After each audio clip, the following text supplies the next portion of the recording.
அந்த குழந்தைக்கு ஆட்டோமேட்டிக்காக பேசவும் முடியல. ஆனால் இந்த குழந்தைய படிக்க வைக்கணும்னு சொல்லிட்டு அங்கே எல்லா பக்கமும் தேடுறாங்க. தேடும்போது மாற்றுத்திறனாளிகளை பற்றி ஆராய்ச்சி பண்ணிட்டு இருக்க ஒருத்தரை கண்டுபிடிக்கிறாங்க. அவர் யாருன்னா நம்ம டெலிஃபோன் கண்டுபிடிச்சவர் யாரு? கிரஹாம்பெல். அவர்கிட்ட போறாங்க.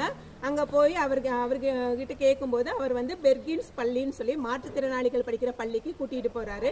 அங்க வந்து அவங்களுக்கு ஒரு டீச்சர் கிடைக்கிறாங்க. அவங்க பேர் அன்னி செலைவான். அவங்களும் வந்து ஒரு மாற்றுத்திறனாளியா இருந்தவங்க தான். அவங்களுக்கும் சின்ன வயசுல கண்ணு தெரியாம இருந்துச்சு. அவங்கள ஒரு ஆப்ரேஷன்னால அவங்களுக்கு கண்ணு திரும்ப கிடைக்குது. இவங்க வந்து ஹெலன் கெல்லரை பார்த்த உடனே இவங்களுக்கு எப்படியாவது கல்வி கற்பிக்கணும் அப்படின்னு சொல்லிட்டு அந்த குழந்தைக்கு வந்து கல்வி கற்பிக்கிறாங்க. எப்படின்னா ஒவ்வொரு எழுத்தையும் அந்த குழந்தையோட கையில எழுதி காமிக்கிறாங்க.